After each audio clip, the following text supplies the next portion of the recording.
ओम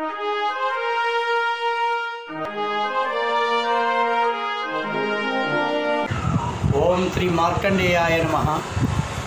ओम श्री गणेशाय नमः। ओम श्री गुरुदेवाय नमः।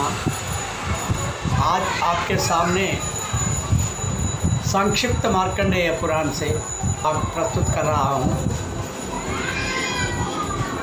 विद्वान पुरुष बाहर भीतर की शुद्धि का संपादन करके कंठ से लेकर नाभि तक शरीर को प्राणवायु से परिपूर्ण करते हुए प्राणायाम आरंभ करें।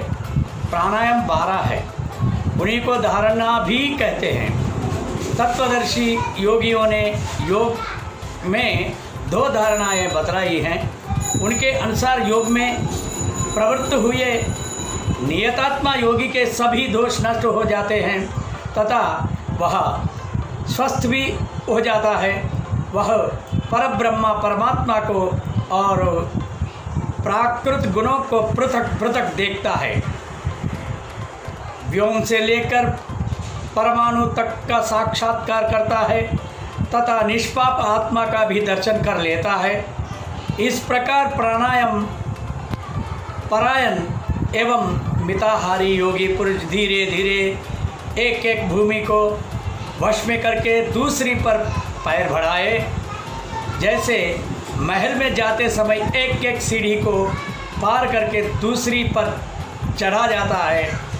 जो भूमि अपने वश में नहीं हुई है उसमें जाने से वह दोष रोग आदि दुख तथा मोह को बढ़ाती है, अतः उस पर न चढ़े। प्राणवायु के निरोध को प्राणायाम कहते हैं। अपने मन को संयम में रखने वाले योगी पुरुष शब्दादि विषयों की ओर जाने वाली इंद्रियों को उनकी ओर से योग द्वारा प्रत्याह्य निवृत्त करते हैं, इसलिए ये प्रत्याहार कहते हैं। और योगी महर्षियों ने इस विषय में ऐसा उपाय भी बताया है जिससे योगाभ्यासी पुरुष को रोग आदि दोष नहीं होते। जैसे जलार्धी मनुष्य यंत्र और नली आदि के सहायता से धीरे धीरे जल पीते हैं, उसी प्रकार योगी पुरुष श्रम को जीतकर धीरे धीरे वायु का पान करे। पहले नाभि में, फिर हृदय में, तदनंतर तीसरे स्थान वक्षस्थल में, उसके बाद क्रमशः कंठ, मुख, नासिका के अग्रभाग, नेत्र, बाहुओं के मध्य भाग तथा मस्तक में प्राणवायु को धारण करें। उसके बाद पर ब्रह्मा परमात्मा में उसकी धारणा करनी चाहिए। ये सबसे उत्तम धारणा मानी गई है।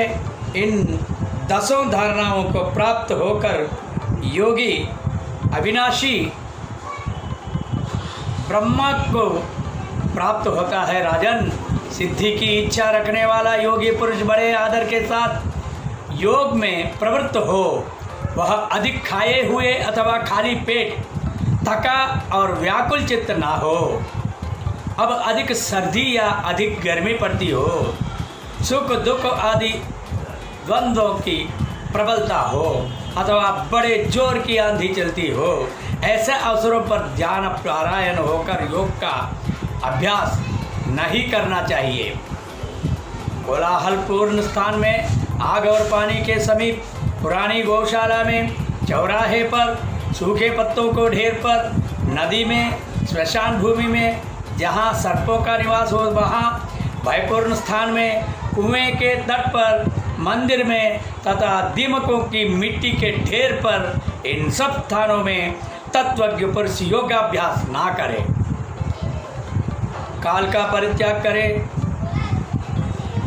और जहाँ सात्विक भाव का सिद्धि ना हो ऐसा देश काल का परित्याग करे। योग में असत वस्तु का दर्शन भी निषिद्ध है, अतः उसे भी छोड़ दे। जो मूर्खता वश उक्त स्थानों की परवाह न करके वही योगाभ्यास आरंभ करता है, उसके कार्य के विघ्न डालने के लिए बहरापन, जड़ता, स्मरण शक्ति का नाश, गूंगापन, अंधापन और ज्वर आदि अनेक दोष तत्काल प्रकट होते हैं। यदि प्रमादवश योगी के सामने ये दोष प्रकट हो तो उनका नाश करने के लिए जिस चिकित्सा की आवश्यकता है उसे सुनो। यदि वात रोग, गुल्म रोग, उदावरता, गुदा संबंधी रोग तथा और कोई उदर संबंधी रोग हो जाए तो उसकी शांति के लिए घी मिलाई हुई जौ की गरम गरम लपसी खा ले अथवा केवल उसकी धारणा करे। वह रुकी हुई वायु निकालती है और वायु गोल तर्क दूर करती है। इसी प्रकार जब शरीर में कंप पैदा हो तो मन में बड़े भारी पर्वत की धारणा करे। बोलने में रुकावट होने पर वाग्देवी की और बहरापन आने पर श्रवण शक्ति की धारणा करे।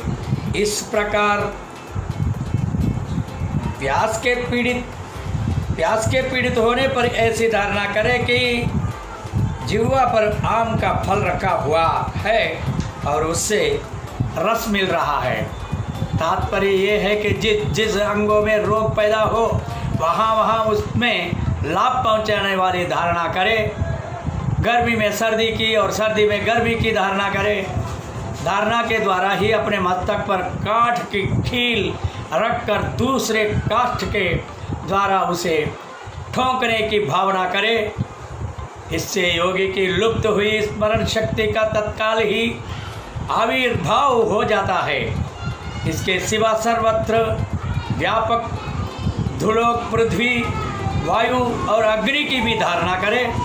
इससे अमानवीय शक्तियों तथा जीव जंतुओं से होने वाली बाधाओं की चिकित्सा होती है।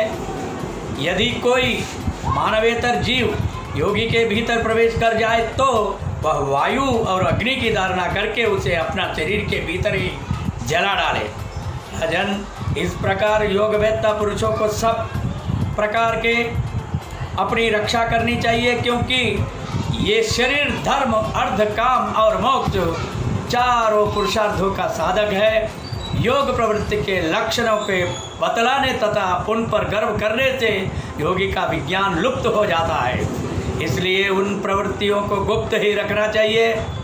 चंचलता का ना होना, निरोग रहना, निष्ठुरता न धारण करना, उत्तम सुगंध का आना, मल मूत्र कम होना, शरीर में कांति, मन में प्रसन्नता और वाणी के स्वर में कोमलता का हृदय होना, ये सब योग प्रवृत्ति का प्रारंभिक चिन्ह है।